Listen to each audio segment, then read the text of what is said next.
Okay, so as I was thinking about a title for my semester in DC, I thought about two distinct memories that I will never forget. And one of them involves Champaign and one involves detention centers, and they're not related. So to start with the Champaign memory, I have this very distinct memory of I was an intern for the Women's Foreign Policy Group, and we did a lot of event planning. So for one of our big events, we hosted a talk at the residence of the British ambassador's house in DC. So I was the head intern. It was like basically head of all the logistics. If something went wrong, it was my fault. It was a very high stress environment. And I remember going to the bathroom at the residence and thinking, oh my gosh, this is the nicest bathroom I've ever seen. This is the nicest bathroom I will ever be in. And I also remember there was a lot of like waiters, and they all had like champagne and pate, and it was just like so nice and like the highest society thing I've ever been to. And I remember thinking, like, I'm from Nebraska, I go to school in the middle of Iowa, like, why are they letting me do this? And I was very thankful for the opportunity, and I kind of remember thinking, like, I need to remember this and not forget it. And then my second memory, so I had two internships in DC, and one was Women's Foreign Policy Group, and one was working with immigrant detainees. And in this detention center memory, I was walking down this long corridor with the correctional officer on one side and the attorney on the other side, and I was a volunteer. And I remember it was my first time in a detention center. We were in Virginia, and I remember the correctional officer said, don't worry, like, the detainees are mostly pretty calm. And I remember getting kind of caught up on mostly and thinking, like, what does that mean, like, if they're mostly pretty calm? And they just kind of laughed because they were kind of messing with me. But, and so we walked into this, we were walking in this long corridor, and the correctional officer was like, okay, just go in there, and the immigrant detainees are waiting for you in this gym. So the attorney and I walk in. The attorney, of course, has a lot of experience doing this, and she's like, okay, Carmen, go up to one of them. There were about 12 detainees, and just interview them, because I had a script to follow, I had a sheet, I had to ask all these questions, and so there was just like, the attorney just like left me and talked to this one guy, and so I kind of had to choose which guy I wanted to approach, and I decided to go with the least intimidating one to start with. And as we were talking, we talked about, he was from an African country, he was very interesting, he talked about his family in the US, and just to kind of put it in context, these immigrants, most of them, they had committed a crime in the US, and they weren't US citizens, so after they were done serving their time, they were going through deportation proceedings. So all of the detainees that we were working with, if they were US citizens, they would have been freed. But because they weren't, they had to go through deportation proceedings. So I remember I was interviewing this man, and we had to ask them, okay, so like, what did you serve time for? And we were standing like, this is him and this is me. We were standing very close, and there was nothing in between us. And he said, aggravated assault. And I remember just kind of like calmly writing down aggravated assault, and knowing the correctional officer was like very far away and the attorney was the other side of the room, and thinking like, am I qualified enough to do this? Am I able to pretend that I'm at least competent? And those are my two big memories from DC, very different.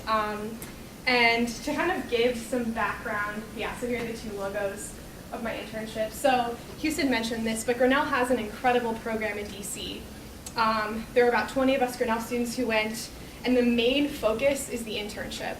We're not really able to do a lot of internships in Grinnell. It's a very small town.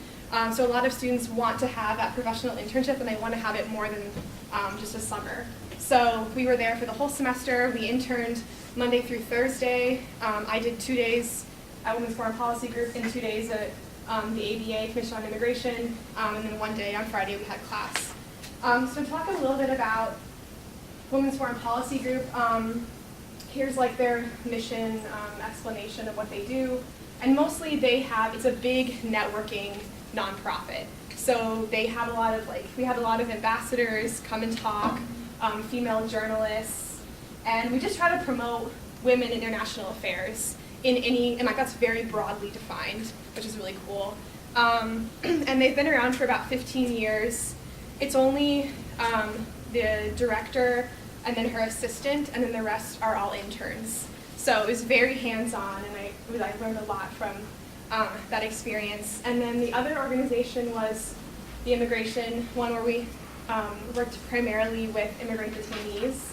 And they also kind of have a broad definition, but we tried to make sure that there was fair treatment in all of the detention centers around the United States, and that immigrants are given, they have their full rights. So those are the kind of the two internships that I worked with. And it was really an incredible opportunity to see two very different worlds. So in Women's Foreign Policy Group, this was like high society, foreign diplomats. Many of them had diplomatic immunity.